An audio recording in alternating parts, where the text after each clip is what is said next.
নমস্কাৰ, মোৰ নাম ৰিংকু তালুকদাৰ। মই যোৱাকালি ভিডিঅ' এটা বনাইছিলোঁ আপোনাৰ গৌ মাংস ৰেষ্টুৰেণ্টত বন্ধ কৰিছে তাৰে ওপৰত। তো তাৰে ওপৰত মই আৰু কথা ক'ব লাগিব। এই যে গৌ মাংস বন্ধ কৰিলে ৰেষ্টুৰেণ্টত, এইটো মানে কিয় কৰিলে? এইটো আপোনাৰ কাহিনীৰ আৰম্ভণি হৈছে আপোনাৰ চামুগুৰি সমষ্টিত নিৰ্বাচন হৈছিলে। নিৰ্বাচনত মানে ৰকিবুল হুছেইন তেখেতে এটা অভিযোগ দিলে যে গৰু মাংস খুৱাইছে বাবে মুছলমানসকলে বিজেপিক ভোট দিছে।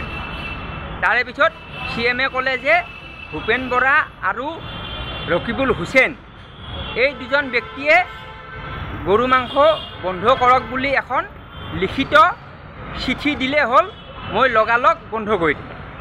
তো ইয়াত মোৰ ক'ব লগা আছে, যদি ভূপেন বৰা আৰু ৰকিবুল হুছেইনে চিঠি এখন দিলে বা সংবাদমেল পাতি যদি আহ্বান জনায়, তেতিয়া যদি CM-এ কাম কৰে, তেতিয়াহ'লে মই ৰকিবুল হুছেইন আৰু ভূপেন বৰা তেওঁলোকক মানে আহ্বান জনাম যে আপোনালোকে সংবাদমেল পাতক আৰু এখন মানে প্ৰেছ মিট দিয়ক।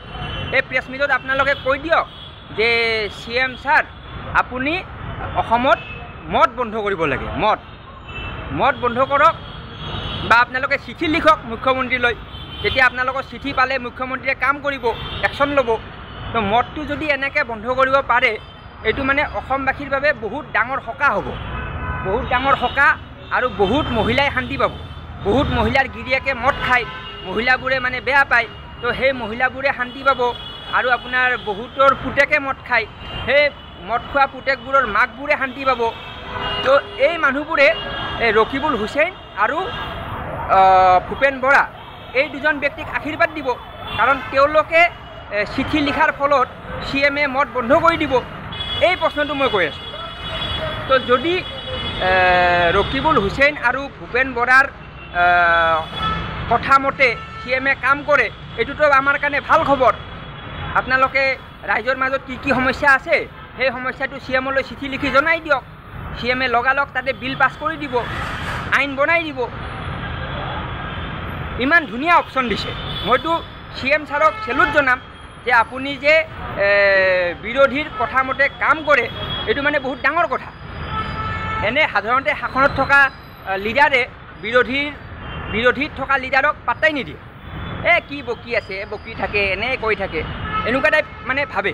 কিন্তু এখেত মানে বৰ্তমানৰ যিজন CM, তেওঁ মানে তেওঁলোকৰ কথা গুৰুত্ব দিছে, এইটোতো ভাল খবৰ, এইটো আমাৰ বাবে শুভ বাৰ্তা। তো ঠিক আছে, এইটো কৰক, প্ৰথম মদ বন্ধ কৰক। তাৰে পিছত মই আৰু এটা কৈ আছোঁ, সেইটো হ'ল আপোনাৰ মানে গুৱাহাটীত বেদখল বহুত হৈছে।